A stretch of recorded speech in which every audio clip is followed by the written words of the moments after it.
Hey guys, tonight we begin with a subject both scandalous and scholarly, the intimate, confusing, and occasionally downright bizarre world of medieval sex. It was an era of chivalry and deeply suspicious herbal remedies, a time when foreplay often meant asking politely and hoping no one's watching. So before you get comfortable, take a moment to like the video and subscribe, but only if you genuinely enjoy what I do here. And let me know in the comments where you're tuning in from and what time it is for you. It's always fascinating to see who's joining us from around the world. Now, dim the lights. Maybe turn on a fan for that soft background hum, and let's ease into tonight's journey together. Let's start with the biggest misconception. Medieval intimacy did not unfold beneath silk sheets in candlelit chambers, while a lute played softly in the background. In reality, the setting was usually a small, single-room home shared by an entire family, including children, aging relatives, a couple of goats, and a chicken who had strong opinions about personal space. Privacy, as we think of it, simply didn't exist. Most peasants lived in homes where the kitchen, bedroom, and stable were technically the same square footage, just with different smells. If a couple wanted some alone time, they had to get creative. Timing mattered, so did volume. And ideally, so did whether the kids were asleep and facing the wall. Curtains were a luxury. Beds were shared. And even among the upper classes, servants might be asleep at the foot of the bed, or standing in the corner pretending not to notice anything. Many noble households kept records of bedroom arrangements for legal or religious reasons, which is exactly as awkward as it sounds. Travelling also didn't help. Inns often had shared beds. That's right, total strangers might sleep side by side for the night, which made things even more complicated. Want a little affection? You better check if there's already someone in the bed, and whether or not they brought their boots. If you were married, and both parties were still awake and reasonably clean, you could share a mattress of straw and hope for the best. If you weren't married, well, you had to be twice as quiet and 3 times as careful. Communities were small, walls were thin, and gossip travelled faster than plague rats. For those living in monasteries or convents, the rule was simple. No. No privacy, no distractions, and certainly no late-night whispers. But even there, human nature occasionally made things complicated, which explains why many abbeys had unusually high garden walls. In the medieval world, few things shaped private life more than the church, and it had a lot to say about what went on behind closed doors, or more accurately, behind shared curtains. According to church teachings, physical intimacy had one primary function: making more people. That was it. Not pleasure, not bonding, not stress relief. Just reproduction. Everything else? Distracting at best, sinful at worst. This wasn't just Sunday sermon material. Bishops, theologians, and confessors wrote detailed instructions on what was and wasn't acceptable, in case anyone dared to improvise. Certain days of the week were off limits. So were major feast days, fasting days, holy days, and, in some regions, entire liturgical seasons. Want to be close to your spouse during Lent? Think again. Advent? Also no. That left maybe Tuesdays in April. Even within marriage there were expectations. Couples were encouraged to approach one another with modesty and restraint. Expressions of affection were acceptable, but not excessive. Displays of passion were, to put it mildly, frowned upon. One 13th century guide suggested that married couples should engage in intimacy without pleasure, without sin, and without delay, which is, by all accounts, a fairly joyless checklist. The preferred method was missionary, and not just for religious symbolism. It was deemed the most natural, and therefore the least likely to offend God, the saints, or your local priest. Anything else was considered suspect. That includes things like enthusiasm. Confession also got involved. Priests often asked pointed questions during confession to determine whether couples had broken any moral or ecclesiastical guidelines. These weren't vague spiritual inquiries, they were very specific.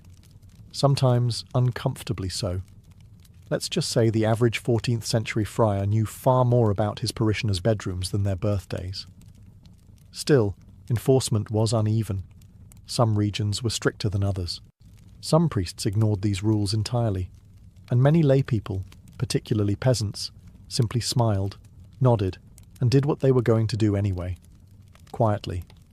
If you think modern couples have trouble syncing their schedules, spare a thought for medieval folks. Planning a romantic evening in the Middle Ages required a calendar, a priest's blessing, and the luck of St. Valentine himself, who, ironically, was never married. The Church had opinions, and by opinions we mean strict prohibitions, on when intimacy was allowed. Sundays? Absolutely not. That was the Lord's Day. Fridays? Still no. Day of penance. Wednesdays? Suspicious. Add in Lent? 40 days.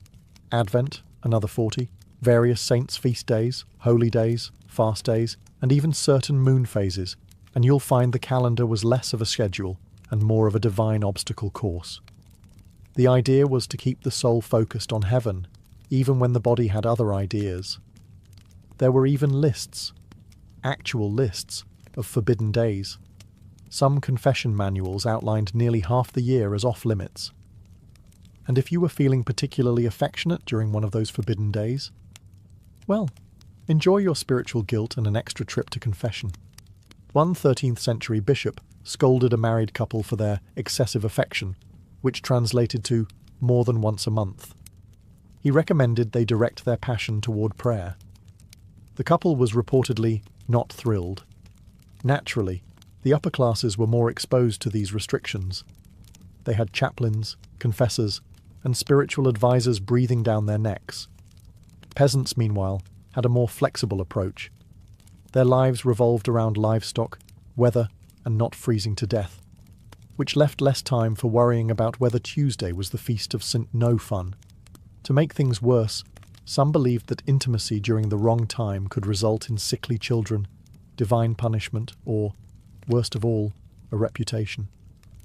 If your neighbours caught wind that you were celebrating a little too enthusiastically during Lent, it could lead to shame, gossip, or a strongly worded sermon delivered with maximum eye contact. Romance in medieval Europe was less about falling in love and more about falling into a legally binding agreement. If you were hoping for candlelit dinners, poetry, and whispered confessions, you'd be better off reading a troubadour ballad. Real-life courtship for most people involved livestock, land rights, and two families agreeing not to start a feud. Marriage was primarily a business deal.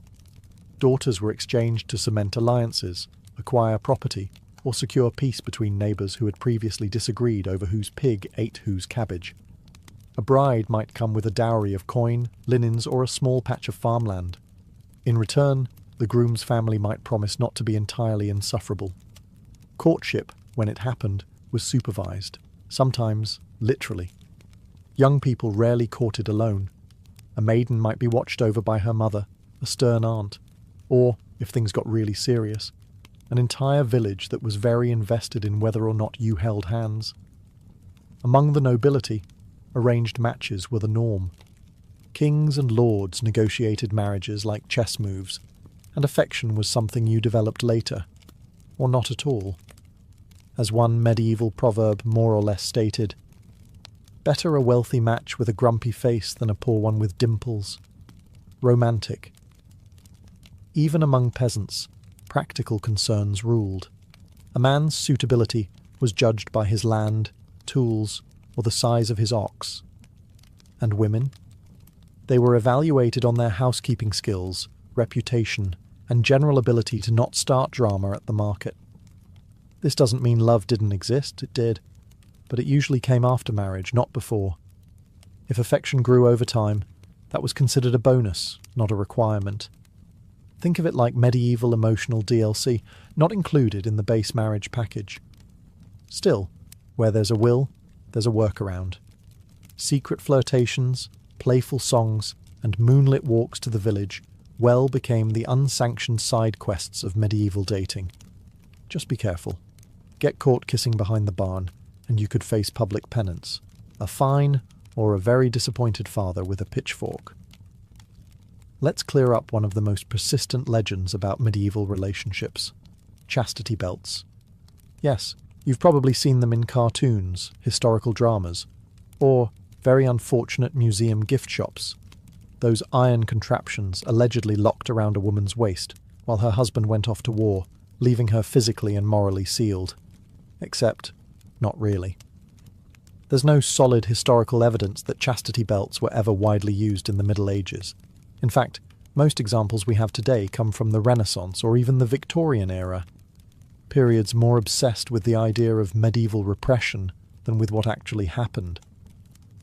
Many of these belts were created as joke items, warnings, or museum curiosities, not functioning devices. Medieval manuscripts, which often record all sorts of uncomfortable details, are suspiciously silent about mass belt distribution. No tailors advertised them. No laws regulated them. No churches handed them out during awkward marriage ceremonies. It's almost as if, and stay with me here, they weren't actually a thing. Which makes sense, because the design is wildly impractical. Medieval hygiene was already questionable. Now imagine adding a rusty metal contraption with no user manual, and a padlock that probably required a blacksmith. It would have caused more infections than it prevented indiscretions. So where did the myth come from? Likely from a combination of later moral panic and satire. Renaissance moralists and Victorian collectors loved the image of a repressed, over-controlled medieval woman. It fit their narrative. And nothing says virtue like a literal keyhole in your underpants. In reality, fidelity was enforced through more traditional and more effective means: shame, surveillance, religion, and strategic matchmaking. Noblewomen were often chaperoned within an inch of their lives. Peasant girls had entire villages watching them like unpaid private investigators.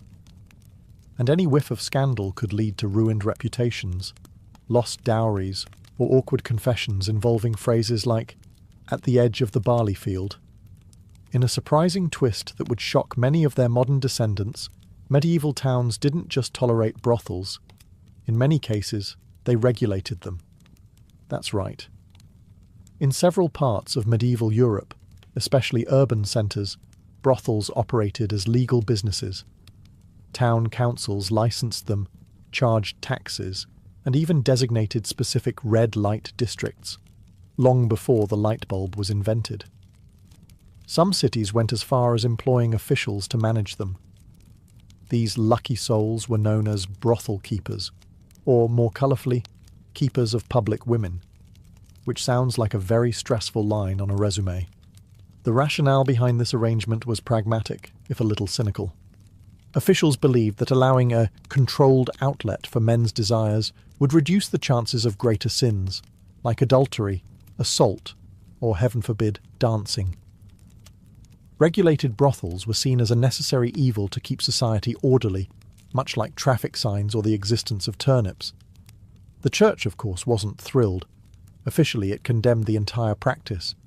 But unofficially, many clergy turned a blind eye. Some even collected rent from the very same establishments.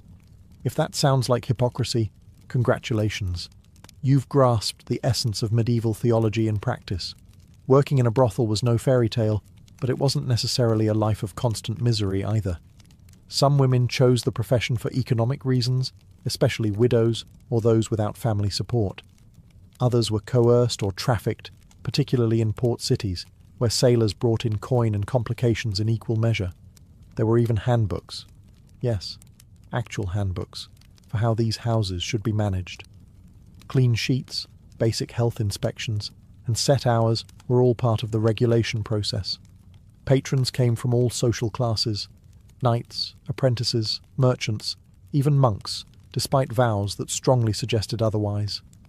Entry fees varied, services were catalogued, and in some cases, customers paid in eggs, wool, or whatever awkward barter they had on hand. Medieval tinder, it was not. Let's set the scene. Candlelight flickering, a soft breeze through the thatched roof. Your beloved whispers sweet nothings, and then removes their wool tunic to reveal a powerful medieval musk. Because when it came to personal hygiene, medieval Europe had Priorities. Staying clean was on the list, just somewhere after surviving the plague, fixing the roof, and catching the pig that got into the pantry again. Bathing did happen, but not nearly as often as modern noses would hope. Peasants bathed infrequently, maybe once a month, more if they fell into a river by accident. Soap was either homemade or imported, expensive, and used sparingly. And while public bathhouses existed in towns and cities, they were sometimes banned during outbreaks of disease or scandal, or both. If you were wealthy, you had options. A hot bath could be drawn, scented with herbs, and followed by being rubbed with linen cloths by attendants. If you were poor, your sponge bath involved a cold bucket and the vague hope that nobody would notice your aroma over the stables. To add complexity, water itself was occasionally viewed with suspicion, especially cold water. Some believed bathing too frequently could weaken the body or open the skin to illness. Others simply didn't have the time, or the tub, or any water that wasn't already being fought over by the local geese. Now, imagine trying to impress someone under these conditions. Perfume? Mostly for the elite. Deodorant? A dream of the distant future. Dental care? Well, you might rub your teeth with ash or chew mint leaves if you were fancy. Kissing was certainly an adventure. Clothing didn't help. Layers of wool, leather, linen, and fur trapped heat, sweat, and every scent you encountered during your day, including the contents of the chamber pot and the mystery stew. And yet, people still found ways to fall in love, flirt, and get close. Perhaps our standards were different. Or perhaps, when everyone smelled equally awful, love was truly blind. And nose blind. In medieval Europe, controlling the size of your family was a bit like trying to steer a cart with no wheels, no reins, and a particularly uncooperative goat. Technically possible, but not something you could count on. To be clear, people did try. Just because contraception wasn't effective by modern standards didn't mean medieval folks were oblivious. They were very much aware that certain behaviours led to babies, and many went to elaborate, if occasionally baffling, lengths to prevent it. Some of the more scientific methods included herbal mixtures, animal membranes, and rituals that involved burying certain objects near the doorstep. One popular approach advised drinking wine boiled with beaver testicles. Others recommended wearing amulets blessed by someone who hopefully wasn't guessing. A few guides even claimed jumping up and down vigorously after intimacy would help, which, if nothing else, probably burned some calories. There were also early versions of barrier methods, though calling them reliable would be generous. Linen soaked in various concoctions was one approach. A few brave souls tried wax. And there are scattered references to, let's call them medieval prototypes of what would later become familiar latex devices. But don't ask how they were made. You really don't want to know. The church, of course, was not amused. Any attempt to avoid conception was often labelled sinful or unnatural. Procreation was the stated goal of marriage, and anything that got in the way of that divine mission was frowned upon, or more commonly, denounced loudly from the pulpit. Still, not everyone followed church guidance. Among married couples, particularly those struggling with poverty, the desire to space out pregnancies or avoid another mouth to feed was very real. And among unmarried couples, let's just say the motivation was even stronger. But no matter the method, reliability was low. Birth control, such as it was, depended on folk wisdom, local herbs, and a surprising amount of hope. And when it failed, which it often did, well, that's where hasty marriages, hidden pregnancies, and a lot of awkward conversations came in. Despite what church authorities liked to pretend, not every medieval couple waited until the wedding bells rang before getting cosy.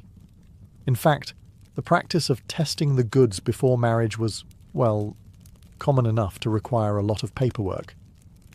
Known as fornication in church records and getting ahead of yourself in everyday village gossip, intimacy before marriage wasn't exactly rare, but it was definitely monitored. In towns and parishes across Europe, local officials kept moral rolls, which were less like diaries and more like ledgers of shame. If a couple was caught, or even suspected, of jumping the marital timeline, they could be hauled before the local court and fined. Sometimes the fine went to the church, sometimes to the town, and occasionally to someone who claimed to have witnessed the event. Medieval snitching was alive and well. Fines varied, depending on whether it was a first offence, whether a pregnancy resulted, or whether the couple eventually got married. In some cases, getting married after the fact erased the fine, kind of like retroactive permission. In others, the fine was still applied, but at a discounted rate. Early bird penalties, if you will, and let's not forget the social consequences. In tight-knit communities, everyone knew everyone else's business.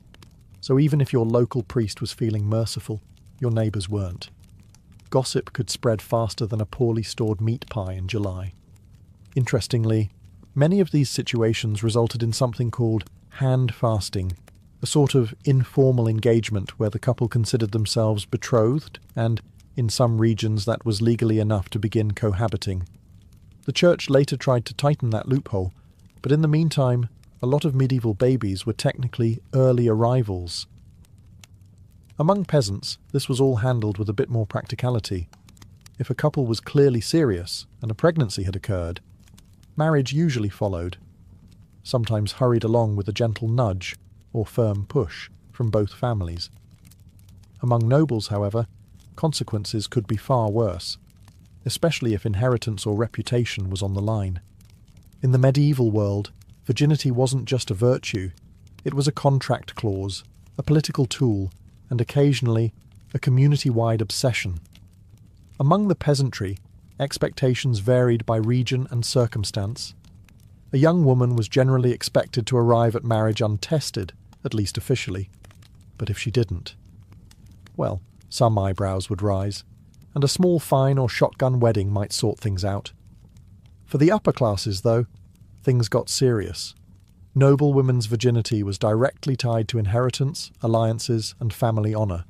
A broken engagement might spark a feud. A pregnancy out of wedlock could derail generations of planning. So how did they verify it? Well, badly.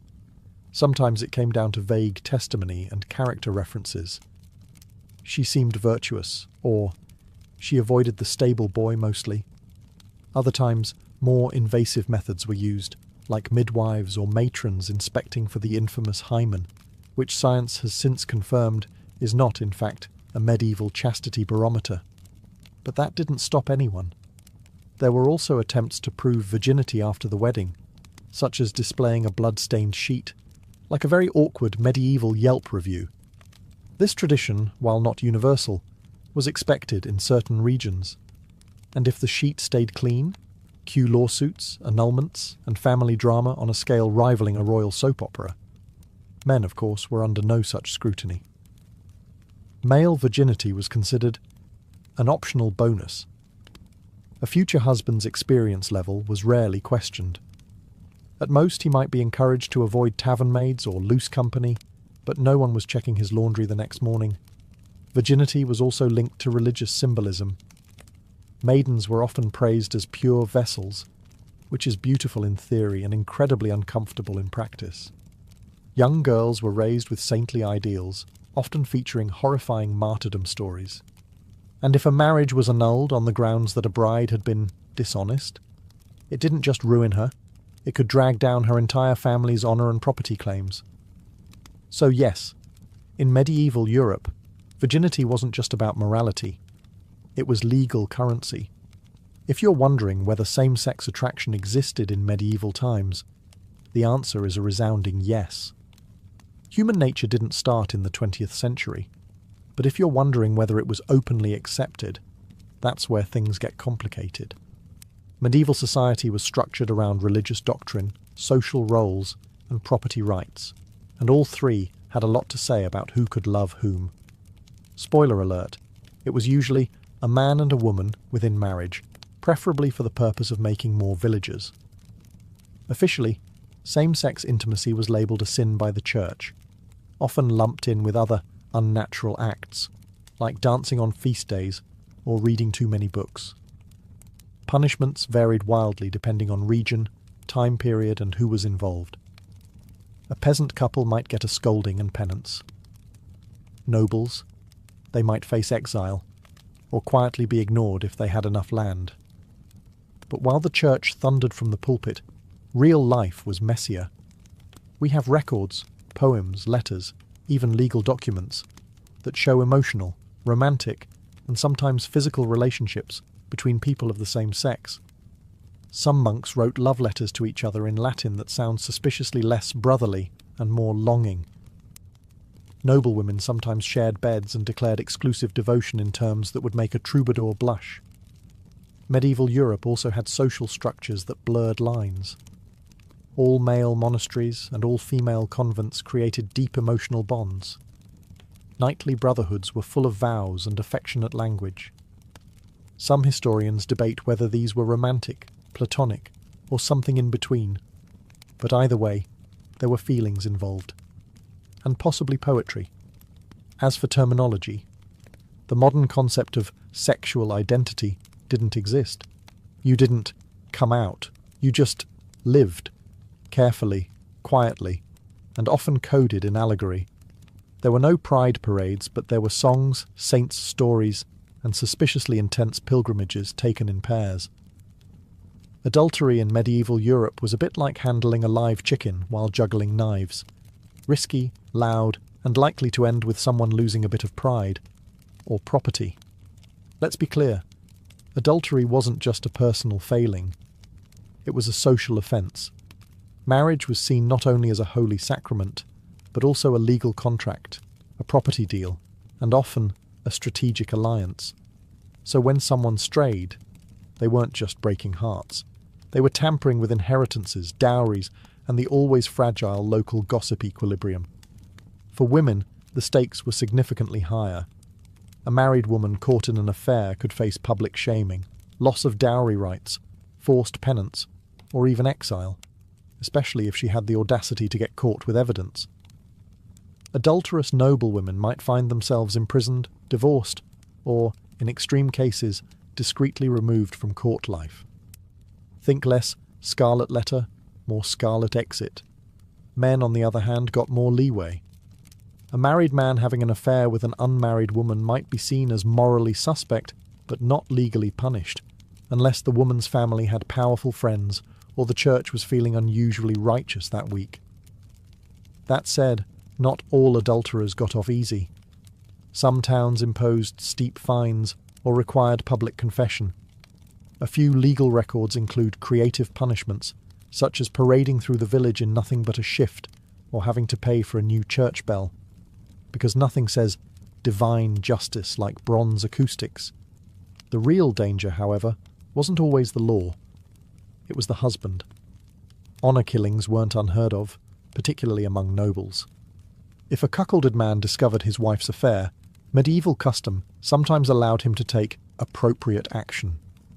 The definition of appropriate, of course, depended heavily on his status and how many swords he owned. For the wealthy, things could spiral into full-blown scandals, duels, annulments, or decade-long family feuds. For peasants, the consequences were usually financial. A fine here, a goat forfeited there, and a permanent place in village gossip. In medieval Europe, the idea of consent existed, but not in the way we understand it today. It wasn't about mutual respect or enthusiastic yeses. Instead, it was tangled in law codes, dowries, church doctrine, and the occasional shrug from society. Let's start with the basics. Medieval canon law did recognise the concept of consent in marriage. In fact, a marriage was considered valid if both parties verbally consented, even without a priest present. That's right. Two people saying "I will" in a field somewhere could technically be married. Romantic? Possibly. Legally confusing? Absolutely. But here's the rub. Just because consent was acknowledged in theory doesn't mean it was respected in practice, especially for women. For noble daughters, consent often came after arrangements were made. Families negotiated marriages like peace treaties. The young lady's opinion might be politely requested, or strongly implied. But in the end, the dowry talked louder than she did. For peasant women, choices were broader, but still pressured. Saying no to a match could mean economic ruin or social backlash. Saying no to the local Reeves' son? Riskier still. Inside marriage, consent became even murkier. Husbands had legal rights to their wives' bodies, and denying them could be grounds for complaint or annulment. Some church thinkers argued that spouses owed each other the marital debt, which sounds like a joint checking account, but was actually far less voluntary. Still, the picture wasn't all grim. Medieval courts did prosecute cases of coercion and assault, especially when witnesses were available or the accused didn't have powerful friends. In urban centres like London or Paris, court records show women and men bringing forward complaints, sometimes winning justice, or at least making a public stink. And let's not forget the literary side. Medieval tales are full of complex dynamics. Courtly love poetry, for example, often danced around consent, with knights pining, ladies refusing, and everyone dramatically swooning. If nothing else, they knew it was important to ask, even if they ignored the answer. If you ever felt like the medieval church had a complicated relationship with physical pleasure, you're right. It wasn't just complicated. It was borderline suspicious. And that suspicion extended right into the bedroom of every married couple, where the church preferred, ideally, that nothing too enjoyable was going on. To be fair, the church didn't outright ban marital relations. That would have been a logistical nightmare for inheritance, population, and, well, humanity. But it did strongly recommend moderation. Extreme moderation. Like, once a month, in the dark, no smiling kind of moderation. Theologians of the time praised celibacy as the highest form of spiritual discipline. Saints were celibate. Monks and nuns took vows.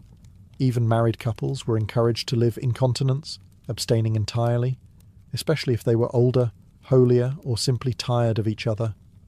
A couple who voluntarily gave up intimacy was praised as being halfway to sainthood, or at least halfway to separate beds. Some church thinkers like St. Jerome went even further. He argued that even within marriage, desire was a weakness. Marital relations were acceptable only for procreation, not for fun, not for bonding, and certainly not because someone looked particularly fetching in their woolen nightshirt. This attitude filtered down into confessionals and moral manuals. Priests were instructed to ask married parishioners if they had been too lustful, even with their own spouses. Picture the awkward silence that must have followed that question at the altar rail. And yet, people still lived their lives. Most peasants, merchants, and even nobles nodded politely at the church's teachings, then went home and did whatever felt right between chores, taxes, and the odd peasant uprising. Let's be honest, after a long day threshing barley or settling land disputes, a little affection probably felt more comforting than shameful. But for the truly devout, celibate marriages were held up as models of spiritual partnership. These were couples who lived together, prayed together, and considered carnal urges a thing of the past, or at least a thing better left to younger, less holy villagers. After everything we've covered, arranged marriages, fines for flirting, herbal birth control, suspicious bath habits, and church warnings against smiling too much, you might be wondering, did medieval people actually fall in love? The answer is yes. Awkwardly, passionately, and sometimes even happily. Despite the rigid social structures and moral sermons, love found a way to bloom in the cracks. Peasant couples courted in fields and marketplaces, trading favours, flowers, and whispered gossip over turnips. Noble lovers exchanged poetry and secret glances during formal banquets, while pretending to care about hunting falcon breeds. Monks and nuns wrote letters filled with emotion that modern readers still debate. Was it spiritual longing, or something more? Literature from the period is bursting with romance. Troubadours sang of distant ladies who inspired knights to go off and get very dramatically injured. Stories of courtly love glorified longing from afar, especially if you were pining for someone married to your boss. Sure, the love was often unattainable, But hey, that's where the best verses come from. In some cases, couples genuinely married for love. Records survive of peasants who eloped or refused matches arranged by their parents. Even nobles occasionally rebelled, much to the horror of their family accountants. The church, interestingly enough, actually required verbal consent from both bride and groom, even if that consent was delivered through gritted teeth while holding a goose as dowry collateral. And once married, many couples built strong partnerships. They worked side by side, raised children, endured plagues, and navigated taxes, which is basically the medieval version of a romantic getaway. Letters between spouses, especially during times of separation, show real affection, real longing, real commitment. Even widows and widowers sometimes remarried for companionship rather than political gain, choosing someone they like to spend their remaining years with. Because even after everything, the rules, the risk, the ritual, people still wanted to feel loved, preferably before curfew, and hopefully not during Lent. It all began with a disaster.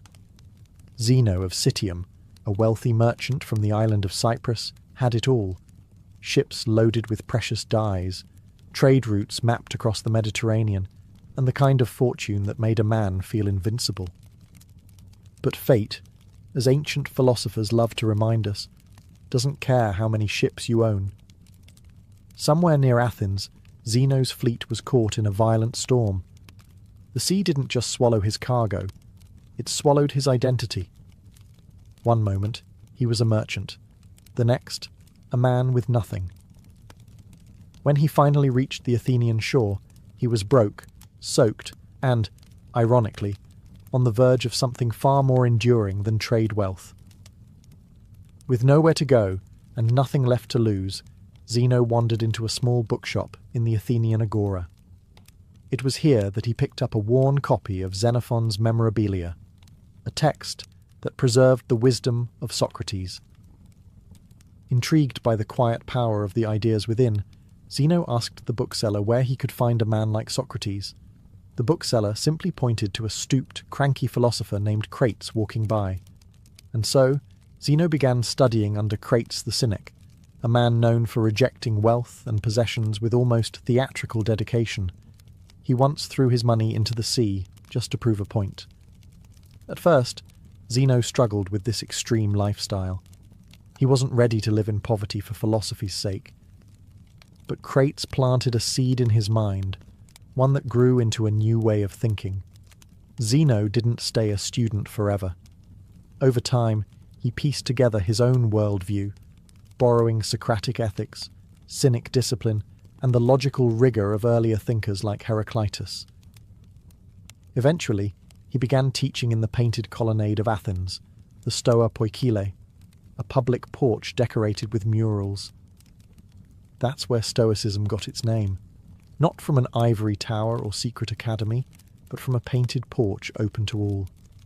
It's a fitting origin, a philosophy born not from luxury, but from ruin. Not in a palace, but in a moment of humility. Stoicism, from its first breath, was designed to help people navigate the wreckage, not avoid it. And Zeno was its first survivor. After the shipwreck and the scrolls, after the quiet conversations with cynics and the long walks under the Athenian sun, Zeno didn't just start teaching, he started redefining what it meant to live well. At the heart of his philosophy was one powerful idea: logos. To the Stoics, logos wasn't just reason. It was the divine, rational structure of the universe, the cosmic blueprint. Everything, they believed, happened for a reason, whether or not humans could understand it. The world, messy as it seemed, was ordered, and if you could align your thinking with that cosmic order, you could live with peace, clarity, and moral strength. Zeno and his early followers taught that virtue, arete in Greek, was the only true good. Not fame, not wealth, not even physical health. Those were indifferents, things that might be nice to have but didn't define your moral worth. What mattered was how you handled them. And that's where the Stoic mindset takes shape. The world throws chaos at you, but you remain unmoved. Not emotionless, but anchored. You can't control external events. You can't control what people say or do. But you can always control your thoughts, your actions, and your responses. It was radical. Most people back then, and let's be honest, most people today, chase comfort, admiration, money, or control. But Stoicism offered a quieter path. Live in harmony with nature, accept fate without resentment, and strive only to be good, not to feel good. Their favourite analogy? Life is like being a dog tied to a cart. You can either run with it or be dragged behind. Either way, the cart's going forward. Your choice is how you move with it. Zeno wasn't alone for long. His students began gathering in the Stoa, discussing how to master themselves rather than the world. Over time, this porch talk turned into one of the most quietly resilient philosophies in history, and one that would outlast empires. But philosophy doesn't live in theory, it lives in practice. And in the next generation, a new Stoic would take the reins. One who fought battles not with logic alone, but with discipline and steel. His name? Cleanthes, a former boxer who brought muscle to the mind. Cleanthes wasn't your typical philosopher. Before he ever scribbled a single scroll or stood beneath the painted porch, he was a boxer. Not metaphorically, a literal pugilist, earning his bread through sheer physical strength and relentless endurance. But when he discovered Zeno's teachings, he found a different kind of strength, the kind that didn't bruise but braced the soul. He worked by night carrying water for a gardener and studied philosophy by day. His hands were calloused, his muscles worn, but his mind unshakable. Cleanthes embodied the Stoic belief that virtue comes not from privilege, but from perseverance. He didn't speak of theories he hadn't tested. If Zeno taught that one should accept hardship with grace, Cleanthes lived it every sunrise. His most famous work, the Hymn to Zeus, is a poetic tribute to Logos, the divine rationality that governs all things. But don't let the title fool you. This wasn't religious flattery. It was a calm declaration of cosmic order. Everything, Cleanthes wrote, is woven into a grand plan, even the painful parts. His Stoicism was like a glacier, silent, immense, and impossible to move. He also introduced a more emotional texture to Stoicism. While Zeno emphasized logic and detachment, Cleanthes suggested that proper emotions, like awe at nature or love for wisdom, could have a place if they aligned with reason. He wasn't arguing for indulgence, just for balance. After all, what good is a philosophy that turns you into a robot? Cleanthes wasn't flashy, and he didn't gather crowds with clever wordplay. In fact, some mocked him for being slow of speech. But what he lacked in eloquence, he made up for in steadiness. And in Stoicism, steadiness was everything. He eventually succeeded Zeno as head of the Stoic school, not because he was charismatic, but because he lived the philosophy more fully than anyone else. His life was a kind of walking proof, a quiet testament that one could endure hardship without bitterness, question fate without rage, and remain grounded without giving up on greatness. Through Cleanthes, Stoicism gained muscle. Not the kind that wins applause, but the kind that holds your spine straight when the world goes sideways. And then came a man who sharpened Stoicism like a blade, Chrysippus, the logician who turned this porch-born philosophy into a towering system of thought. If Zeno founded Stoicism and Cleanthes gave it strength, Chrysippus gave it its skeleton. Without him, Stoicism might have crumbled into vague ideas and forgotten porch lectures. Instead, it became one of the most rigorous philosophical systems in the ancient world, thanks to a man who reportedly wrote over 700 books. Most of them now lost, but their influence? Undeniable. Chrysippus was relentless. He didn't just inherit the school from Cleanthes, he rebuilt it. Where Zeno had been reserved and Cleanthes poetic, Chrysippus was surgical. His specialty: logic.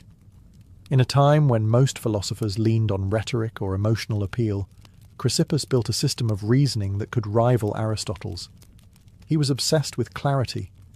He believed that if Stoicism was to survive, it couldn't rely on charisma or tradition. It had to make sense. Ironclad. No loopholes. No fluff. He refined the Stoic distinction between what is in our control and what is not. He expanded their ethics, metaphysics, and physics into something coherent and unapologetically difficult. Chrysippus argued that virtue alone was sufficient for happiness, not virtue plus comfort or virtue plus friends. Just virtue, full stop. One of his most famous contributions was the lecton, a concept describing the meaning behind words. He argued that every spoken word had a sayable, a layer of content carried by speech, tied to logic. It might sound abstract, but this deepened the Stoic understanding of reason and clarity, which for them was essential to a good life. But he wasn't just dry parchment and dusty scrolls. Chrysippus had a biting wit. Once, when accused of not practicing what he preached, he supposedly replied, "Would you blame a doctor who gets sick? He still knows how to treat illness." Stoicism wasn't about pretending to be perfect. It was about trying, every single day, to close the gap between your actions and your ideals. Thanks to Chrysippus, Stoicism hardened. It became more than a comfort for shipwrecked merchants or poetic boxers. It became a discipline, something you studied, practiced, and used to cut through confusion and chaos. And that discipline would soon find its way out of Greece, into the heart of Rome, where emperors and slaves alike would grapple with its power. By the time Stoicism drifted into Rome, the philosophy had already weathered centuries of refinement. But in the hands of the Romans, it evolved from a Greek intellectual pursuit into a way of life suited for statesmen, generals, and even emperors. The Romans weren't interested in abstract metaphysics or syllogisms about lector. They wanted practicality. They faced wars, conspiracies, betrayal, and personal ruin, and they needed a system that could hold their inner world steady, while the outer world collapsed. Stoicism, with its focus on self-mastery and virtue in the face of chaos, was a perfect fit. Enter Seneca the Younger, philosopher, playwright, and reluctant advisor to the notoriously unstable Emperor Nero. Seneca wasn't born into hardship. He was a wealthy elite, well-educated, and dangerously close to power. But despite his position, his writings reveal a man deeply aware of life's fragility and the corrupting lure of comfort. In his letters to Lucilius, Seneca preached restraint, mindfulness, and simplicity. He warned against being ruled by emotion or desire, and yet his own life was a battlefield between Stoic ideals and political compromise. He amassed wealth even as he wrote about frugality. He served a tyrant even while writing about virtue. But rather than discredit him, this tension makes him more relatable. Seneca didn't pose as a saint. He was painfully aware of his contradictions. His advice to others often came with a quiet self-rebuke. "I am not a wise man," he wrote, "but a lover of wisdom." And maybe that's the most Stoic thing of all, not to claim mastery, but to pursue it humbly. While Seneca offered Stoicism to the elite, another Roman gave it to everyone else. Epictetus, a former slave. Crippled and impoverished, Epictetus owned nothing, not even himself, and yet he taught that true freedom comes from within. "You may chain my leg," he said, "but not even Zeus can conquer my mind." To him, life's hardships weren't obstacles. They were training grounds for virtue. His teachings, preserved by his student Arrian, became a Stoic manual for inner liberation. In Rome, Stoicism was no longer just philosophy. It was armour. Mental armour. And soon, that armour would be worn by the man who ruled the known world, Marcus Aurelius, emperor, warrior, and the most unlikely of all, a philosopher king. It's one thing to read philosophy in peace. It's another to write it on the front lines of war, while ruling an empire crumbling at its edges. Marcus Aurelius, crowned emperor of Rome in 161 CE, was a man born into unimaginable privilege. And yet, His reign was anything but comfortable. Plagues swept across the empire. Germanic tribes pushed at the borders. His co-emperor Lucius Verus died early. His generals betrayed him. And worst of all, his own son, Commodus, would grow into the tyrant he had hoped never to raise. Amid all this, Marcus didn't write speeches or propaganda. He wrote to himself, quiet, personal reflections later compiled into the Meditations. Never intended for publication, these pages offer a window into a Stoic mind under siege. They read not like declarations from a throne, but like whispered reminders from a tired man trying to stay upright. Begin each day by telling yourself, he wrote, "Today I shall meet with interference, ingratitude, insolence, disloyalty, ill will, and selfishness." That wasn't pessimism. It was preparation. Marcus believed that by expecting hardship, he could face it without being thrown off course. To him, people's actions were not insults. They were reflections of their ignorance. And his duty wasn't to control others, but to control himself. He often reminded himself, "You could die tomorrow. You could die today. So act now, not with anxiety, but with purpose." That wasn't despair. That was clarity. Despite commanding legions and managing a vast empire, Marcus was obsessed with inner life. He believed you could be surrounded by chaos and still remain untouched if your mind stayed anchored in reason and virtue. He rarely indulged in cruelty. He rejected opulence, and while he couldn't always live up to Stoic ideals, who could? He returned to them like a compass in a storm. Marcus Aurelius didn't invent Stoicism, but in many ways he lived it more visibly than anyone before him. He proved that Stoicism wasn't just for philosophers in togas or ascetic monks. It was for anyone, even the most powerful man on earth, who wanted to carry peace into the battlefield of life. And yet, after Marcus, the flame of Stoicism began to flicker. It wouldn't vanish, but it would retreat, waiting centuries to be rediscovered by new seekers of calm in the modern world. After the death of Marcus Aurelius in 180 CE, Stoicism didn't exactly die, but it faded. The philosophy that had once stood at the heart of Roman intellectual life began to slip quietly into the background. Part of this had to do with politics. Marcus's son, Commodus, inherited the empire and seemed determined to undo every Stoic virtue his father lived by. While Marcus embodied restraint and wisdom, Commodus embodied indulgence and vanity. The Roman court became a theatre of excess, and philosophy had no role in the spectacle. Meanwhile, a new force was rising: Christianity. As it spread through the Roman Empire and eventually became state religion, its theology, rituals, and worldview began to replace the ancient schools. Where Stoicism taught self-reliance, Christianity emphasized divine grace. Where Stoicism taught acceptance of fate, Christianity spoke of redemption and the will of God. Though these ideas weren't always in conflict, Christian thinkers often saw Stoicism as a noble but ultimately pagan system, admirable, yet incomplete. And yet, Stoicism didn't vanish. It simply migrated, its core ideas seeping into early Christian thought. Many church fathers admired the Stoics. Thinkers like Augustine, though critical of Stoic pride, respected their moral seriousness. And monastic traditions, especially among Christian ascetics, borrowed heavily from Stoic discipline. Silence, simplicity, denial of luxury, and the examination of conscience, all of these would have felt right at home in the writings of Epictetus or Seneca. Throughout the medieval period, Stoicism became a sort of background philosophy, respected by scholars, cited by monks, but rarely practiced in full.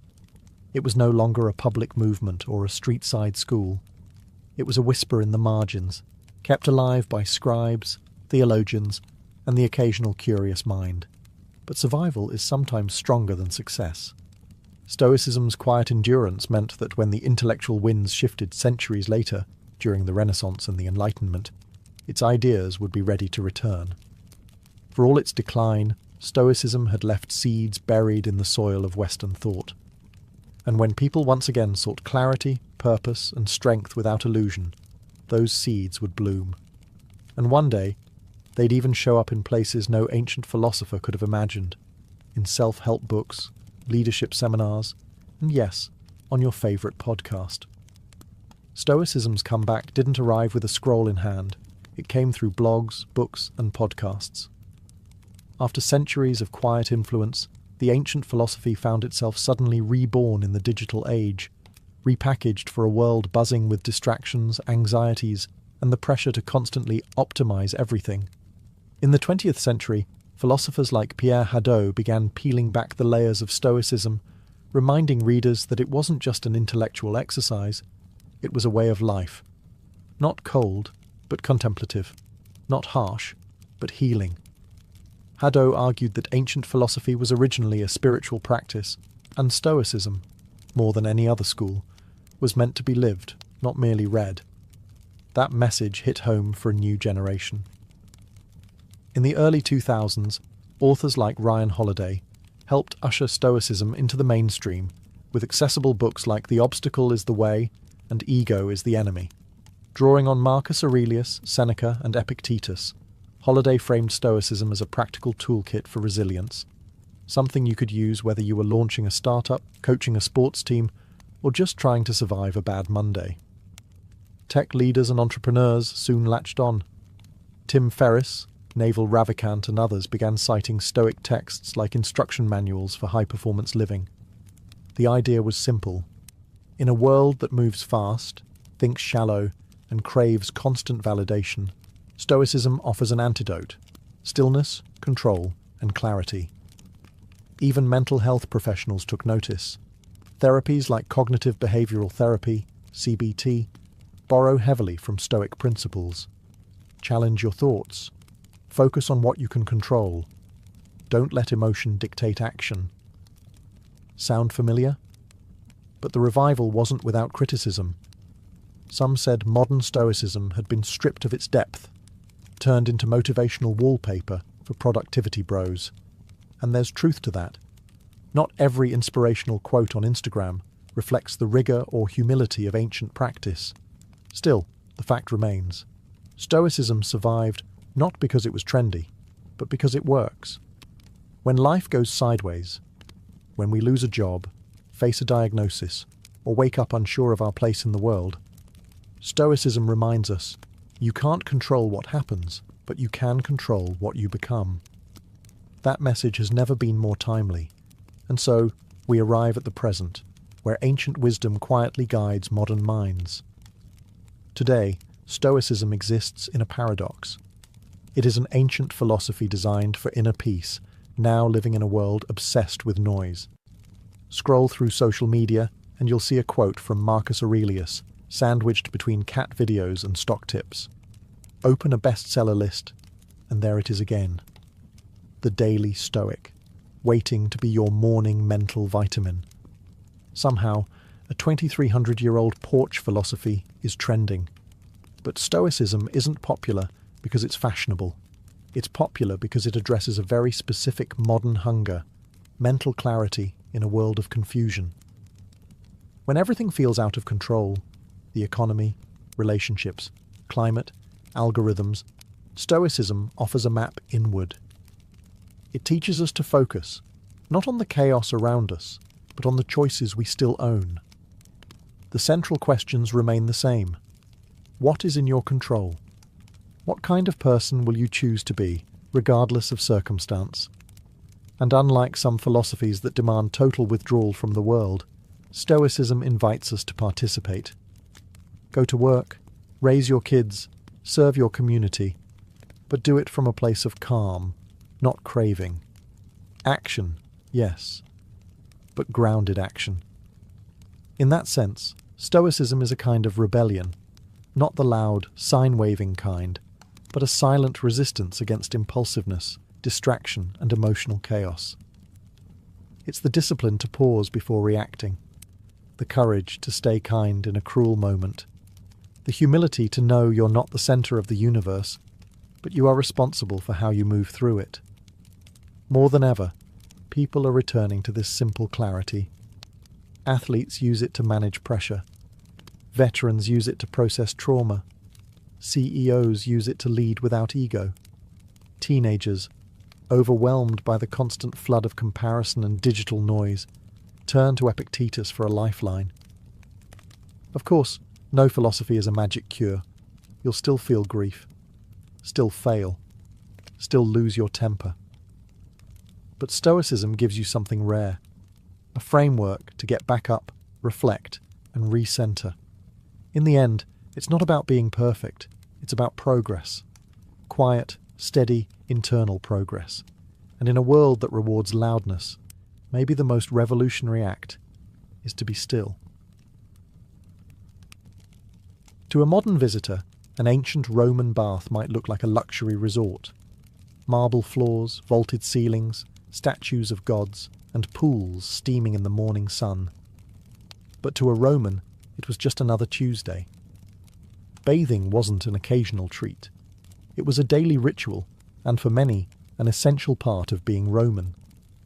By the height of the empire, there were over 900 public baths in Rome alone, ranging from grand imperial complexes to modest neighbourhood facilities. Everyone from senators to shoemakers made time to bathe. Cleanliness was important, yes, but so was the rhythm of the experience, the routine, the conversation, the heat. The process was deliberate. You'd enter through the apoditerium, or changing room, where slaves might help wealthier patrons undress. From there, you'd ease into the tepidarium, a warm room that opened your pores and began the relaxation. Then came the caldarium, the heart of the experience, a hot, steamy chamber heated by an underfloor system called the hypocaust.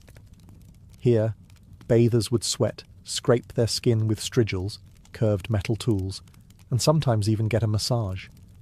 Finally, you'd plunge into the frigidarium, a cold pool meant to tighten the skin and jolt the senses.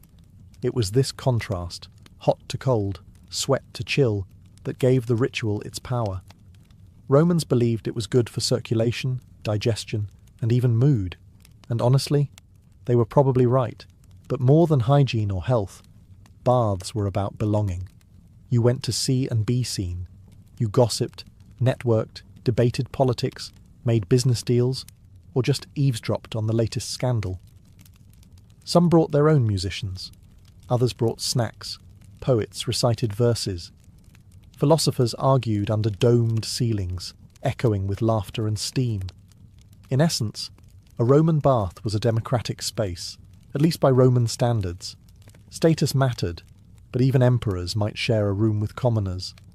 Slaves and women had restricted access or separate hours, but they too were part of this daily world. For the Romans, bathing wasn't about vanity. It was about routine, health, society, and rhythm. A place where the individual dissolved, just a bit, into the larger hum of the empire.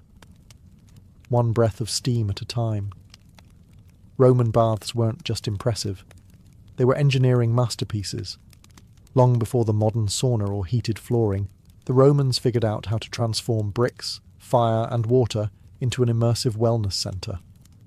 At the core of this innovation was the hypocaust system, an early form of central heating. Beneath the floors of the hot rooms, slaves stoked a roaring furnace, or prefernium. This fire heated a space beneath the raised floor, supported by small columns called pillae. Hot air flowed through this subfloor chamber and up through flues in the walls, radiating heat through the room like a gentle oven. The result? A consistent, enveloping warmth without smoke suffocating the bathers. The architecture itself was strategic. Vaulted ceilings trapped heat, domes diffused sound, and a complex arrangement of rooms regulated temperature flow, from the cooler apoditerium to the temperate tepidarium to the blazing caldarium. Windows were designed to harness sunlight, and water was constantly circulating, clean, flowing, and heated to exacting standards. And let's talk about the aqueducts, the silent heroes of the empire. These elevated stone channels delivered vast quantities of water into the cities, allowing even inland bath complexes to operate year-round. Some of the grandest baths, like those of Caracalla or Diocletian, consumed millions of litres of water daily. Yet the system was so well built that waste was minimal and flow was constant. The water wasn't just used for soaking. Romans also had steam rooms, saunas, and even primitive flushing toilets nearby. Sewage was carried away through underground drainage systems. Again, all gravity-powered. The baths weren't isolated marvels. They were integrated into the broader infrastructure of Roman urban life. Maintenance was constant. Workers known as fornicatores tended the furnaces, while others cleaned the pools, managed supplies of wood, or repaired tiles and plumbing. It was labour-intensive, but the reward was clear. These buildings didn't just last years, many stood strong for centuries. In an age with no electricity, no industrial machinery, and no digital thermostats, the Romans created a seamless experience of heat, comfort, and flow. That's why walking into a Roman bath wasn't just entering a building, it was entering a system, one powered by fire, sustained by water, and shaped by genius. Despite all the sweat, steam, and strigils, Roman baths were never just about physical cleansing. They were about information. In a society without smartphones, email, or newspapers, the baths functioned as a kind of open-air broadcast centre. Gossip didn't trickle here. It flowed. Senators, merchants, soldiers, and poets all mingled freely, with togas off and voices raised. Conversations carried across the tepidarium like wildfire. Who was sleeping with whom? What was the emperor plotting? Which general just lost a battle in the east? Who bribed which magistrate to get out of paying taxes? If you wanted to know what was happening in Rome, or what might happen soon, the bathhouse was the place to listen. This wasn't accidental. The Roman elite knew the baths were public arenas, and they used them strategically. Politics didn't stop at the Senate steps. They soaked right into the marble floors of the caldarium. A clever patrician might accidentally bump into a rival in the hot room and float a proposal under the haze of steam. Or perhaps a patron would meet a client to reaffirm loyalties, offer advice, or drop a veiled threat, all while lounging in the pool. Even emperors played the game. It's said that Hadrian and later Antoninus Pius made a point of visiting the public baths as an act of image control, appearing accessible, wise, and invested in the lives of ordinary citizens. Of course, they had private bath wings too, but showing up in the public zone was a statement. I'm still one of you, sort of. It wasn't just politics that steamed up the tiles. Businessmen negotiated deals, poets recited lines, philosophers debated ethics. The acoustics of the domed rooms often helped amplify voices, a useful trick for anyone who wanted their cleverness overheard. In a strange way, the bathhouse was Rome's version of Twitter, Wall Street, and the Senate floor, all at once. It was unfiltered, buzzing, and deeply performative, but it was also where strategy was born. Real decisions, military, financial, personal, often started here, far from the formal halls of power. Because when everyone is half naked, sweating and relaxed, masks fall away. And in the steam, the real empire whispered its plans. To the Romans, bathing wasn't just about feeling fresh or looking polished. It was a critical part of health and medicine. The bathhouse was where ancient wellness philosophy met practical self-care. Doctors recommended it. Philosophers endorsed it. Even the military encouraged it. Hot water, cold plunges, sweating, and massages were all believed to purify the body and balance the humours. The four fluids the Romans thought governed health: blood, phlegm, yellow bile, and black bile. If these got out of balance, you got sick. But a visit to the baths, with its cycle of heating, scraping, and cooling, could supposedly restore that balance. And there's some logic to it, even by modern standards. The heat of the caldarium opened pores, relaxed muscles, and helped with circulation. The cold plunge in the frigidarium reduced inflammation and invigorated the senses. The skin was scraped clean with strigils, which removed dirt, oil, and dead skin. Afterward, many Romans received massages using scented oils, sometimes infused with herbs, sometimes just olive oil. Today, We might call this detoxing or hydrotherapy. They just called it daily life. Some of the larger bath complexes even included small medical clinics where physicians, often Greek-educated, examined patients, offered treatments, or suggested dietary changes. If you had a cough, aching joints, or digestive troubles, your doctor might prescribe not a pill, but a visit to the tepidarium or a change in your bathing routine. Exercise was part of the picture too. Many baths had attached palestra, open courtyards for physical activity. Romans boxed, wrestled, fenced, or played ball games before beginning the bathing process. The idea was to work up a sweat before entering the steam rooms. Health wasn't passive. It was earned, one push-up and plunge at a time. Even mental health wasn't ignored. The rhythm of the bath, its slow, deliberate transitions from room to room, encouraged reflection. Some Stoics and Epicureans even wrote about the baths as places to clear the mind and tame the emotions. In many ways, Roman baths were ahead of their time, an integrated space for exercise, cleansing, socializing, and healing. A kind of ancient wellness centre, with better mosaics and slightly more gossip. For the Romans, a healthy body wasn't a goal. It was the foundation of virtue, clarity, and strength, and the bathhouse was where it all began. Walking into a grand Roman bathhouse wasn't just stepping into a building. It was stepping into an aesthetic experience. The architecture, the materials, the very air, everything was designed to impress, soothe, and elevate. From the moment you entered the apoditerium, changing room, you were surrounded by elegance. The walls were often painted in vivid frescoes, mythological scenes, pastoral landscapes, or even cheeky caricatures. Marble benches lined the room, niches held clothing, and on the better days, musicians played softly in the background while your sandals were taken by a servant. Then came the baths themselves. The tepidarium was usually the most beautiful room, designed as a kind of warm antechamber to the hotter and colder extremes. It was often circular or rectangular, with high vaulted ceilings, colourful mosaics on the floors, and large windows that diffused the afternoon light. The ceilings were sometimes coffered or domed, supported by columns of Egyptian granite or local stone. The caldarium, the hot room, featured heated pools and steam. You'd see bronze or terracotta braziers, and sometimes gilded taps that flowed with heated water. The floors were warm beneath your feet, thanks to the hypocaust system, and the air shimmered with heat. Decorative fountains and statues added a touch of divine elegance. Apollo, Venus, and Hercules all made appearances.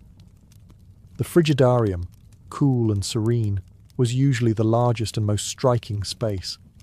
Its cold pool reflected a ceiling often covered in painted stars or geometric patterns. The water itself glistened, sometimes lit by small skylights or open oculi that allowed a beam of sunlight to cut through the mist. There was a quiet stillness here, a contrast to the chatter and bustle of the earlier rooms. Everything in the Roman bath was designed to inspire awe.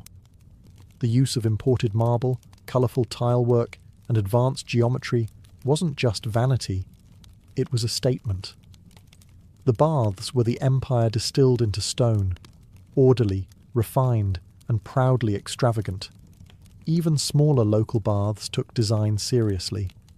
Mosaics often warned bathers with humorous Latin phrases like cave canem, beware of the dog, or balneum gratum, the bath is pleasant.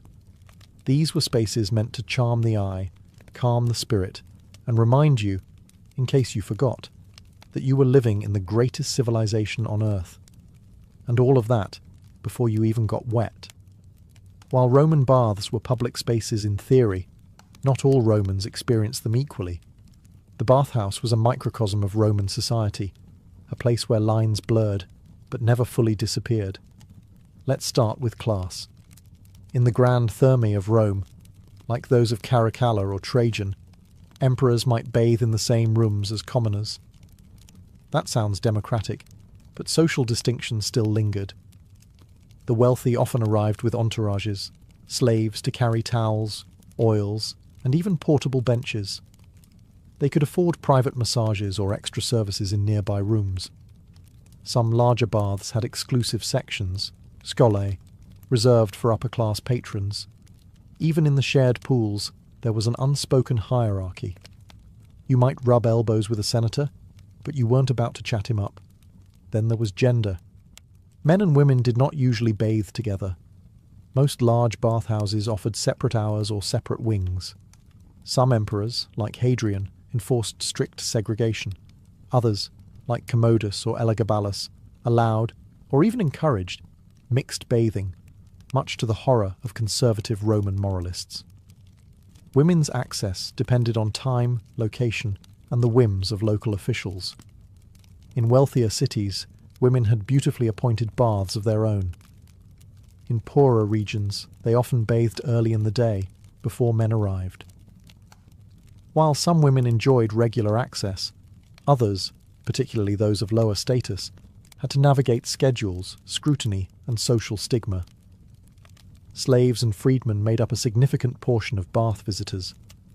They were allowed in and often encouraged to attend, especially if their work was labour-intensive. However, they typically entered during off-hours or in more modest facilities. That said, many slaves worked within the bathhouses as attendants, masseurs, or firestokers, and some were known by name for their skill and charm. And what about outsiders? Foreigners, non-citizens, and provincials were welcomed in most Roman cities, especially in the empire's heyday.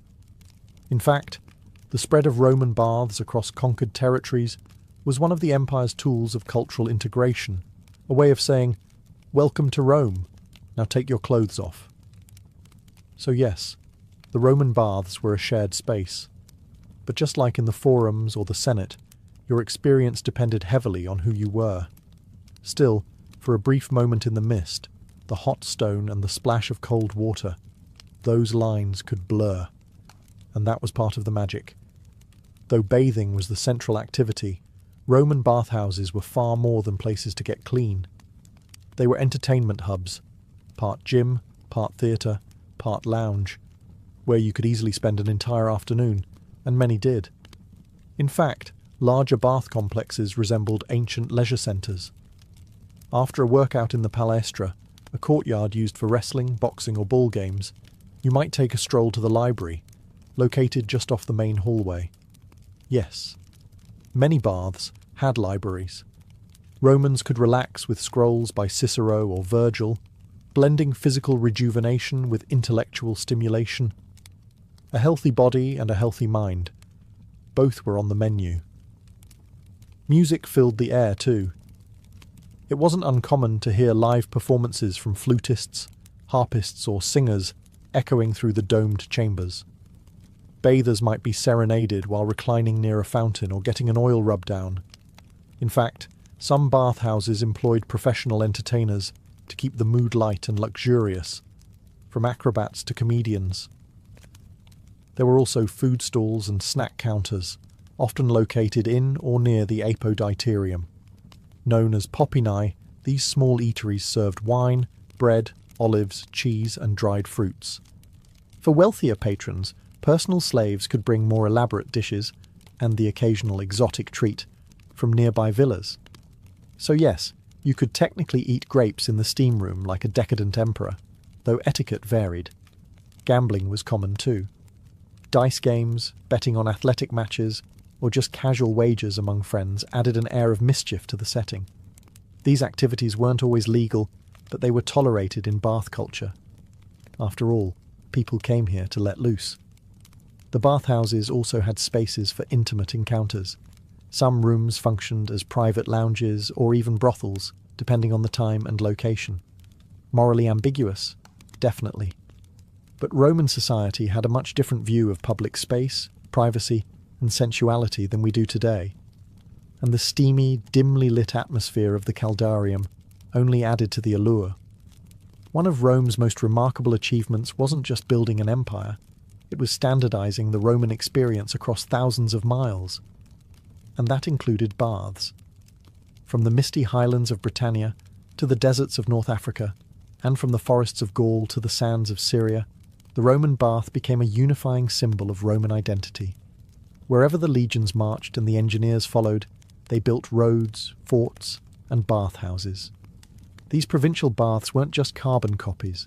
They reflected local resources and customs while still following the essential Roman layout: apoditerium, tepidarium, caldarium, frigidarium. In cold climates like Britain or Germania, the hot rooms were especially important. In warmer places like North Africa or the Levant, some bathhouses expanded the shaded colonnades and cooled pools, offering relief from the blistering sun. Cities like Timgad in Algeria, Jerash in Jordan, and Bath in England all featured impressive thermae, often with mosaics, sculptures, and inscriptions celebrating imperial generosity.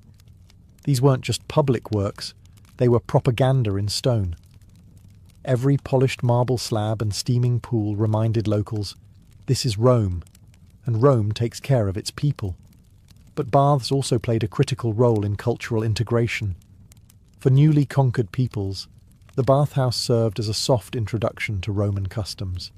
You might still speak your own language at home, but once you stripped off your clothes and stepped into the steam, you were participating in a Roman ritual, one that transcended ethnicity, origin, or local tribe. It also became a mark of urbanization. A city wasn't truly Roman until it had proper baths. They often came bundled with forums, amphitheatres and temples, creating civic centres that mirrored those of the capital. Bathing, then, wasn't just about hygiene. It was about civilization. Of course, local twists remained. In Syria, baths sometimes incorporated Eastern architectural styles and mixed gender spaces. In Britain, Celtic traditions subtly influenced the bathing sequence, and in Egypt, older Hellenistic models blended with Roman designs to create hybrid complexes with lush courtyards and incense-filled chambers. No matter the local flavour, the Roman bath became a universal experience, one that made an empire feel cohesive. A place where even at the farthest frontier, you could close your eyes in the caldarium and, for a moment, feel like you were in the heart of Rome. Like so much of Roman civilization, the glory of the baths didn't last forever. As the empire weakened in the 4th and 5th centuries CE, so too did the great bathhouses. What had once been daily rituals for millions slowly slipped into disrepair, abandonment, and, eventually, ruin. Several factors contributed to this decline. First, the empire's economy crumbled under the weight of inflation, military overreach, and political instability. Funding the maintenance of vast bath complexes, which required teams of workers, constant fuel for the hypocaust, and clean water from aqueducts, became unsustainable. Then came the breakdown of infrastructure. Aqueducts fell into neglect or were deliberately destroyed during invasions. Without running water, the baths lost their core purpose. The once bubbling caldariums went dry, and the marble halls echoed with silence. Religion also played a part. As Christianity became dominant, public bathing, especially mixed or nude bathing, came under increasing moral scrutiny. Church leaders saw the baths as symbols of pagan indulgence and bodily vanity. While some Christian emperors tried to preserve the public health function of the baths, others shut them down or repurposed them into churches, monasteries, or administrative buildings. And yet, the legacy of Roman baths endured. In the Islamic world, the tradition continued through hammams, bathhouses that carried forward many Roman innovations: heated rooms, steam treatments, and communal cleansing rituals. These spread across the Middle East and North Africa, preserving the essence of Roman wellness in a new religious and cultural framework. In Europe, spas and mineral baths became popular during the Renaissance and later Enlightenment, especially in places like Bath, England, and Baden-Baden, Germany. These revived bathing as a therapeutic and social activity, echoing the Roman model even as the empire itself was long gone. Today, the ruins of Roman baths still captivate visitors. The baths of Caracalla, the Stabian baths in Pompeii, and countless smaller sites across Europe and the Mediterranean remind us that Rome didn't just conquer through the sword, it conquered through comfort, engineering, and shared ritual. Roman baths may have crumbled, but their spirit lives on. In our gyms, our spas, our hot showers, and our quiet moments of self-care. In a way, every time we draw a hot bath or sit in a sauna, we're channeling a bit of the empire, steam rising, tension fading, time slowing, just as it did 2,000 years ago. In ancient Egypt, medicine didn't live in a laboratory. It lived in the temple, the home, and the world of the gods. Healing was not just a science, it was a spiritual art, and the person who treated your illness might just recite a spell while applying a poultice to your wound. That's because Egyptian medicine was deeply intertwined with religion. Illness, to them, wasn't only about injury or infection. It could also be caused by the wrath of a god, the invasion of a malevolent spirit, or a disruption in Mayat, the cosmic order that governed all things. So, doctors, known as SWNU, weren't always working alone. They often collaborated with priests who specialized in ritual and incantation. Together, they formed a dual force of treatment, one applying remedies, the other invoking divine protection.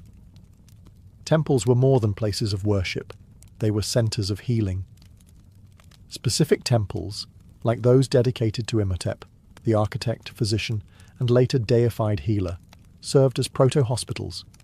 People would sleep there in hopes of divine dreams that revealed the source of their ailment or the cure itself. This was called incubation, and it was a respected method of diagnosis. Medical training was rigorous. Physicians studied scrolls like the Ebers Papyrus and Edwin Smith Papyrus, which outlined hundreds of remedies, procedures, and case studies. These documents show that while the Egyptians invoked gods, they also observed symptoms, recorded outcomes, and developed surprisingly advanced techniques, from wound suturing to dental care. But make no mistake, incantations were not just decorative. Many prescriptions included spells as ingredients.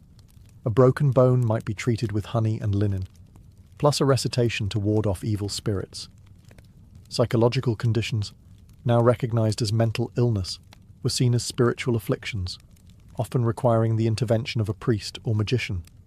To us, this fusion of medicine and mysticism might seem contradictory. But to the Egyptians, it was holistic. Body, mind, and spirit were part of the same continuum. Healing one meant addressing all. In the land of the Nile, to be a healer was to walk between two worlds, with one hand mixing herbs and the other raised toward the gods. Long before stethoscopes and lab tests, ancient Egyptian physicians relied on their senses and experience. They became masters of visual diagnosis, feeling pulses, examining wounds, and interpreting subtle signs in the body to understand what was wrong, even if they believed the root cause might be spiritual. The first step in diagnosis was always observation. Physicians would examine a patient's posture, skin color, breath, and even urine or feces to search for visible or olfactory clues. Was the swelling soft or hard? Did the discharge smell sweet or foul? These observations weren't just guesswork. They were documented, compared, and passed down through generations. The pulse held particular significance. The Egyptians called it the speech of the heart. They believed that the heart was the center of a system of channels, similar to a network of irrigation canals, through which air, blood, and spirit flowed. If the pulse was irregular or weak, it suggested that one of these vital channels was blocked or disturbed. Although their anatomical understanding wasn't perfect, their conclusions often reflected real symptoms and led to logical treatments. Yet when no physical explanation was found, the physician would turn to spiritual causes. Was the illness a punishment from a god? A curse from an enemy? A lingering spirit refusing to leave the body? In such cases, diagnosis involved more than examination.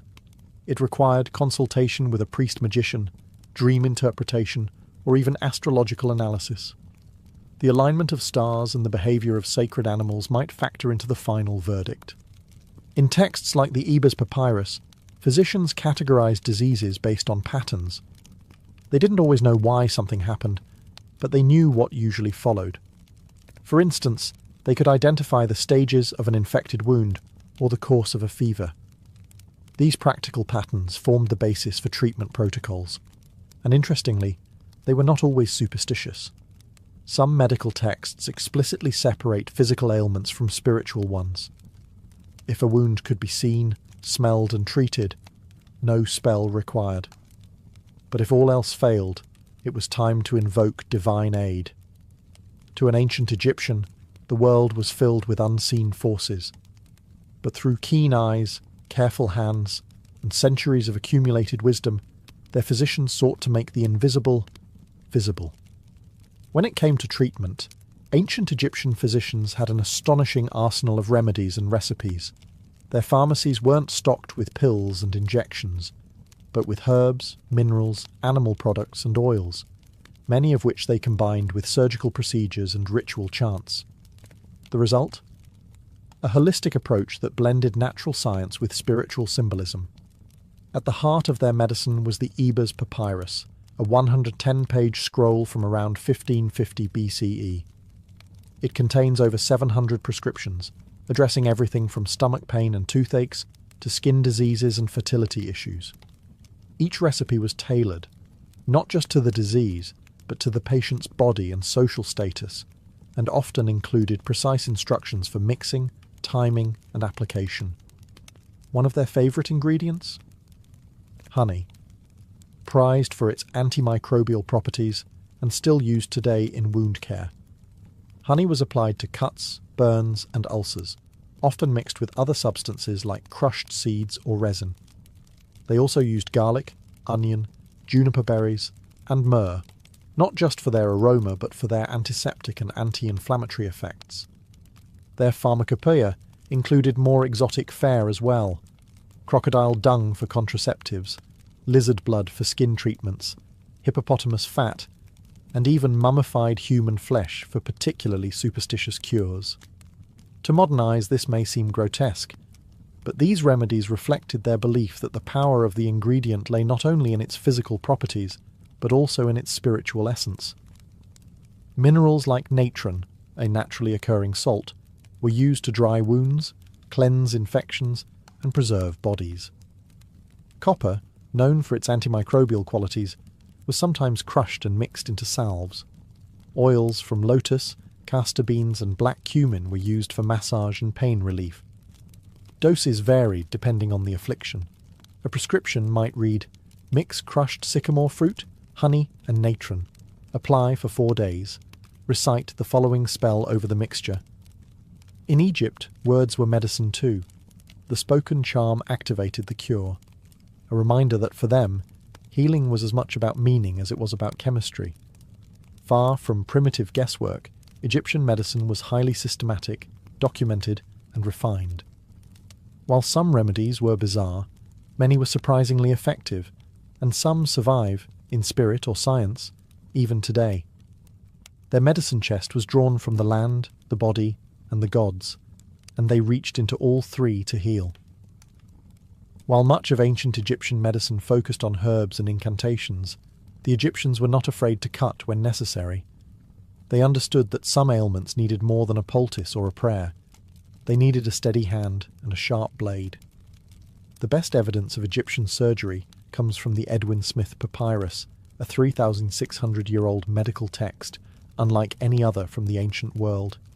It is methodical, clinical, and strikingly modern in tone. It describes 48 cases, mostly traumatic injuries, skull fractures, broken collarbones, spinal wounds, and includes step-by-step instructions on examination, treatment, and prognosis. What's fascinating is how pragmatic the document is.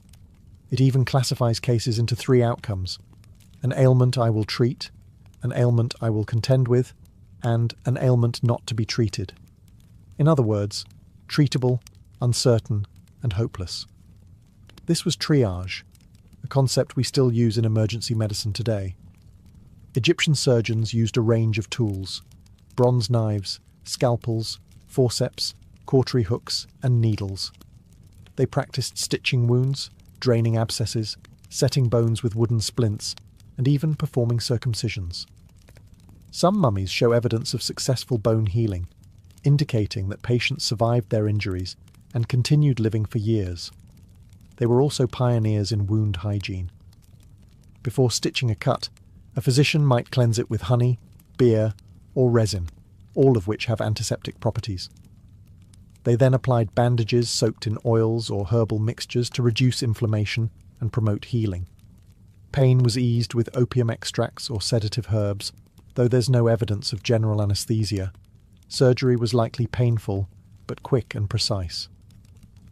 One striking detail: Egyptians often left foreign bodies, like embedded arrowheads, in place if removing them posed greater risk. It shows a nuanced understanding of anatomy and risk management. They knew when not to intervene. Of course, surgery had its limits. There's no record of internal operations or major amputations. They lacked knowledge of circulation and infection the way we know it today. But within the boundaries of what was possible, Egyptian surgeons were remarkably skilled. They didn't just experiment. They observed, recorded, and passed their knowledge down. Through bandage and blade, Egypt laid the groundwork for practical hands-on medicine. And centuries later, those lessons would echo through the halls of Greek, Roman, and modern surgical practice. In ancient Egypt, women's health was not a fringe concern. It was central to medical practice. Fertility, pregnancy, childbirth, and contraception were all treated with serious attention, and women both received and sometimes practiced medical care themselves. One of the most fascinating sources on the topic is the Kahun Gynecological Papyrus, dating to around 1800 BCE. It's the oldest known medical text focused entirely on women's reproductive health. The document includes diagnoses and treatments for infertility, miscarriage, vaginal discharge, and birth complications. And like other Egyptian texts, each entry follows a familiar structure: the symptom, the examination, the diagnosis, and the treatment. Sometimes purely medical, sometimes magical, often both. For pregnancy, diagnosis began with clever experimentation. One common test involved having a woman urinate on barley and emmer wheat seeds. If the barley sprouted, she was said to be carrying a boy. If the emmer grew, a girl. If neither sprouted, she was not pregnant. Believe it or not, modern tests suggest this method may have had a modest accuracy, likely due to hormone levels affecting germination. Contraceptives were another area of focus. Ancient physicians used mixtures like honey, acacia leaves, and ground dates, inserted as a kind of barrier. Some recipes included crocodile dung, which sounds alarming, but was likely used for its sticky texture and symbolic potency. These were primitive forms of spermicides and barriers, aimed at preventing conception. During childbirth, midwives took the lead. They used birth bricks, platforms on which the labouring woman squatted, and offered both physical and spiritual support. Incantations were spoken to ward off the demoness Amit, who was believed to cause miscarriages or birth complications.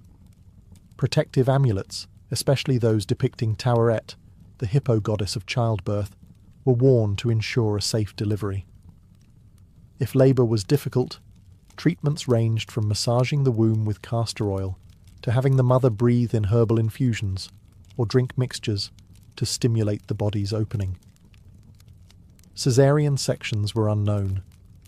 If the birth could not be completed naturally, tragedy often followed. Still, much of Egyptian obstetrics was remarkably advanced for its time. It reflected a culture where fertility was divine, womanhood sacred, and life itself a process watched over by both healer and God.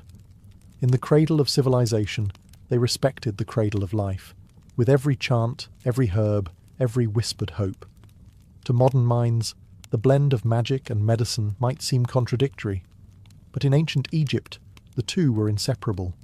Healing the body meant treating the visible symptoms and the invisible forces, and sometimes the cure came as much from a spoken word as from a poultice.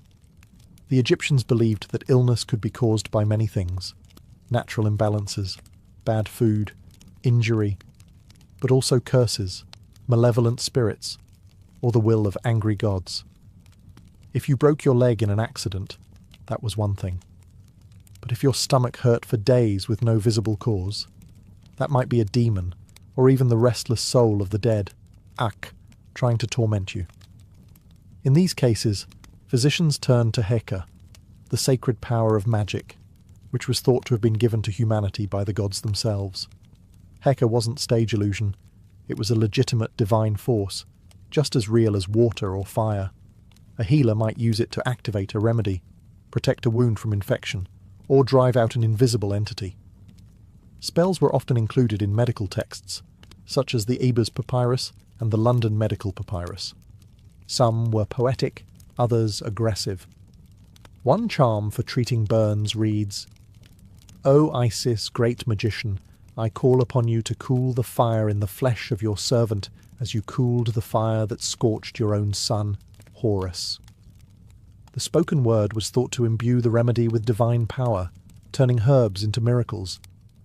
Amulets were another form of protection and healing. People wore charms shaped like the eye of Horus, Ankhs, or the scarab beetle, each with symbolic significance. These amulets were believed to ward off evil, prevent disease, and protect both the living and the dead. Some were even embedded in bandages or placed directly on wounds.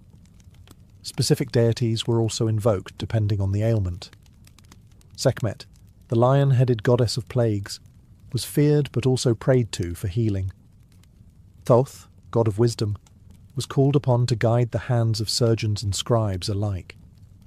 In Egypt, medicine without magic was incomplete. The chant, the gesture, the symbol, all were part of the cure. Because for the ancient Egyptians, healing didn't just mean removing pain, it meant restoring harmony between the body, the soul, and the cosmos.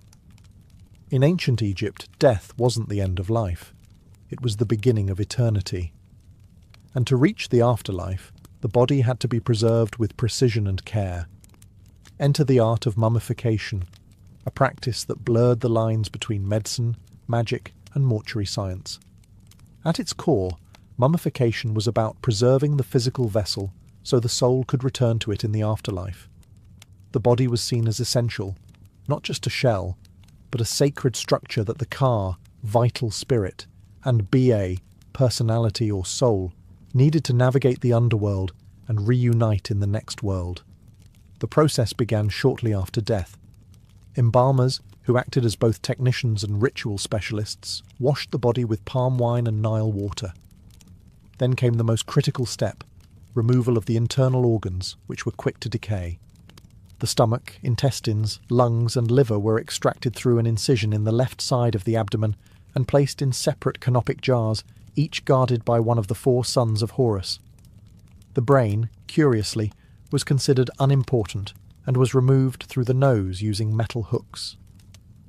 The heart, believed to be the seat of intelligence and emotion, was often left in place, though in later periods it too was removed and replaced with a sacred amulet. The empty body cavity was then stuffed with resins, myrrh, and linen, and the entire body was covered in natron, a natural salt mixture, to dry it out. After 40 days, the body was washed again, anointed with oils, and wrapped in hundreds of yards of linen, layer upon layer, often with protective amulets placed between folds. Each step was accompanied by spells, hymns, and rituals, particularly from the Book of the Dead. These invocations protected the deceased from demons and prepared them for judgment in the afterlife. The embalmer often wore a mask of Anubis, the jackal-headed god of mummification, to symbolize divine authority. In many ways, mummification was the Egyptians' most advanced medical procedure, a blend of anatomy, chemistry, and spiritual engineering. It wasn't about saving a life. It was about preserving it forever. To them, the perfect body was more than a sign of health. It was a passport to eternity. And in every carefully wrapped limb, they practiced medicine for the soul. While temples and tombs held the secrets of Egypt's gods, papyrus scrolls held the secrets of its doctors. Ancient Egyptian medicine was far from a series of oral traditions or tribal remedies. It was a well-documented, professionalized system, and much of what we know comes from the surviving medical texts, written with surprising structure and care. The most famous of these is the Ebers Papyrus, dating to around 1550 BCE, though it likely copied even older knowledge. Over 100 feet long, it contains more than 700 remedies for illnesses ranging from toothaches and stomach pains to mental disturbances and tumours. It includes detailed descriptions of symptoms, diagnoses, and treatments, often paired with spells or incantations. Another key text is the Edwin Smith Papyrus, a practical surgical manual written with clinical precision. Unlike other papyri filled with magic and prayers, this one reads like the notes of a war doctor. It presents case studies of traumatic injuries, mostly fractures, dislocations, and head wounds, and outlines step by step how to examine, treat, and prognosticate. It's a rare glimpse into how Egyptians could separate spiritual belief from empirical observation. The Kahun Papyrus is another treasure, focused specifically on women's health, fertility, and gynecology. It provides insight into birth control methods, pregnancy diagnosis, and even surgical procedures related to the uterus. These texts weren't hidden away. They were studied by scribes and physicians, many of whom trained at houses of life, scholarly institutions located within temples. Here, medicine was taught alongside mathematics, astronomy, and religious lore. Medical apprentices would copy texts by hand, memorize spells, and observe more experienced doctors at work. The Egyptians believed in preserving and transmitting knowledge across generations. Each scroll was a distillation of experience, observation, and divine insight, often attributed to gods like Thoth, the deity of wisdom and writing. Physicians didn't just treat bodies, they carried forward the knowledge of millennia. Interestingly, some Egyptian medical ideas made their way to Greece, especially through figures like Hippocrates and Galen, who studied Egyptian practices and praised their methods. Egypt's influence on classical medicine is undeniable. In an age where much of the world relied on superstition alone, Egypt gave us one of the first examples of recorded, repeatable, and structured medical science, written in ink, bound in papyrus, and passed on with purpose. Though the sands of time buried their temples and tombs, the legacy of ancient Egyptian medicine never truly disappeared. In fact, many of their practices, beliefs, and innovations quietly shaped the course of global medical history. Their echoes still felt in today's hospitals, pharmacies, and spiritual healing traditions. First, their systematic approach to medicine was revolutionary. The Egyptians categorized symptoms, recorded treatments, and made careful observations about cause and effect. They developed early ideas about diagnosis, prognosis, and hygiene, centuries before the Greeks formalized such practices. Their emphasis on cleanliness, daily washing, antiseptic salves like honey and natron, even the importance of bowel regularity, prefigured modern public health long before the word existed. Their understanding of the mind-body connection was also ahead of its time. Though they didn't possess neuroscience, they recognized that psychological states could affect physical health. What they called spiritual affliction might today be recognized as depression, anxiety, or psychosomatic illness, and their combined treatments of herbs, rituals, and social support were surprisingly holistic. Even their use of herbal remedies has endured. Substances like garlic, castor oil, aloe vera, and willow bark, a precursor to aspirin, are still used today. Some refined into modern drugs, others sold in health food stores as supplements. And while crocodile dung didn't make the cut, their experimentation with contraception laid early groundwork for reproductive medicine. But perhaps most enduring is their idea of the healer as both technician and guide. In Egypt, a physician wasn't just someone who closed wounds. They were someone who understood suffering. Healing was physical, emotional, and spiritual. That human-centered model has re-emerged in modern holistic medicine, palliative care, and even psychotherapy. The fusion of medicine and magic might seem strange to us, but it points to a truth that still holds. People don't just want to be cured. They want to be seen, comforted, and understood. Ancient Egyptian doctors knew this, and their scrolls, amulets, and incantations were not just treatments. They were acts of care. Their medicine wasn't perfect, but it was daring, structured, curious, and deeply human.